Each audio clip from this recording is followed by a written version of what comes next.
Hey there, Ruth Rivera here, your real estate coach, and today we're going to go over farming.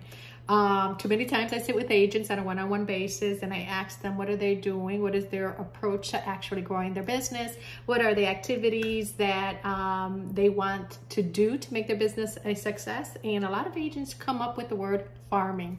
And I think farming is fantastic. However, a lot of agents that I talk to do not have a systematic approach on how they're actually going to do farming, and they didn't even know they should have a systematic approach when it comes to farming. They tell me either they're sending out postcards or they're knocking on doors, and those are great approaches, but it's not a plan in place. That's just one activity that they do for farming. So today I want to talk about developing a strategy for farming an area when it comes to their real estate sales. And I'm going to give you some step-by-step processes on how you can systematically approach and maximize your efforts to achieve success when it comes to farming. So these are the step-by-step processes that you should consider. One is you need to define your target market. That means you need to identify the specific demographics, and you definitely need to identify that buyer or seller persona that you want to attract in your area. And there's some factors that you need to consider when it comes to that. One is age. Now, don't get me wrong. I'm not telling you to target a specific age group. I'm telling you to research to verify what is the average age group in that area, so you can have a very defined targeted market, right? So one factor obviously is age. Second factor is you need to define what is the income levels in that area. You need to look at and identify what is the lifestyle preferences in that area. And you also need to identify and define what is the housing needs. If there's no housing needs in that area, you should look for a different area to farm. All of this approach will help you tailor your marketing efforts accordingly. Number two is you need to research the area. You need to gather comprehensive information about the targeted location. This may include marketing trends, pricing, competition, and amenities that are in that area. You need to also understand the demand for the housing in that area. What is the growth potential? What are any upcoming maybe developments and infrastructure projects that may impact the market? So research is number two.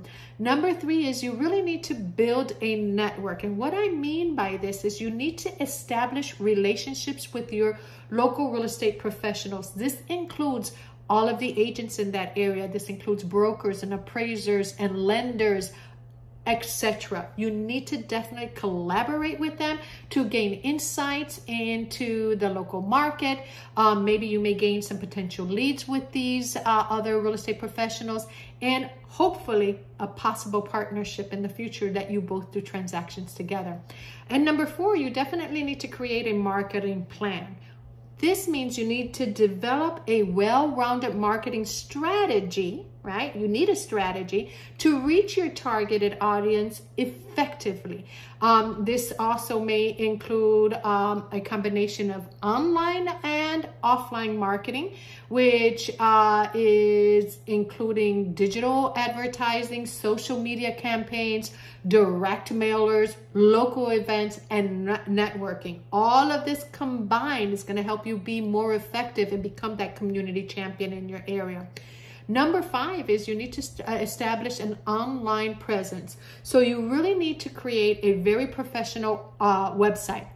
And you need to optimize it for these search engines like Bing and Google. And you have to leverage your online listings with virtual tours and high quality property photos to really showcase you and showcase the offerings that you have out there in your market. You definitely need to effectively engage with potential buyers through social media platforms. You need to be sharing informative content anytime you post something. And you definitely, most importantly, need to be responding to those inquiries promptly, because if you don't, they're moving on to another person's social site that is being proactive with them. Number six is you need to utilize target advertising, and you need to utilize online advertising platforms such as Google Ads, social media ads, You really need to use this to target specific demographics in your desired area, the area that you are farming. And you need to tailor your advertising to highlight the unique selling points of maybe the listing, which is that property that you have listed, and targeting yourself, and targeting for any type of potential buyers to your website or any landing pages that you have on your website. So target advertising using your website is extremely important, okay? Number 7 is, if you want to become that community champion, be that expert that everybody goes to, you need to attend local events. Participate in your community events and community trade shows, industry conferences to connect with potential buyers, to connect with potential investors, maybe connect with some influential individuals that is going to help you gain presence within the markets that you are farming. You need to be networking and building relationships that can lead to valuable referrals and partnerships in the future. It's not only about selling and buying homes, it's creating that relationship and that network to get you to that next level. And then number 8, you need to provide exceptional customer service.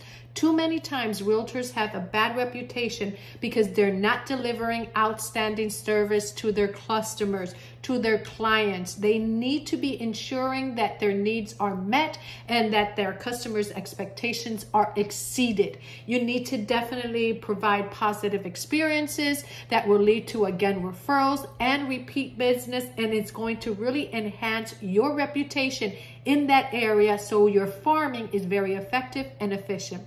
And number 9 is you need to definitely leverage data and analytics. We get a lot of reports from many different avenues. We use our reports here on our desk and on our website. So we definitely need to use all of the data, all of the analytics that are out there to help us grow our presence in the market. So you continuously need to monitor and analyze market data.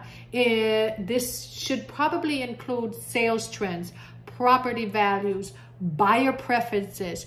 Use this information to refine your strategy, to identify any type of emerging opportunities, and to adapt to changing market conditions like what we're going through right now. And last but not least, you definitely need to stay up to date and be ready to adapt. Real estate markets are dynamic, so it's crucial to stay informed about industry news, about market fluctuations, about regular changes. You need to adjust your strategy as time goes by, as needed, and to remain competitive and to capitalize on emerging trends. So remember, guys, that real estate farming requires time, it requires effort, it requires consistency. Building a strong reputation and presence in an area takes time, but with a well-executed strategy and a customer-centric approach, you can achieve success in your real estate endeavors. And remember, while you're creating strategies for your farming, remember to always be fearless.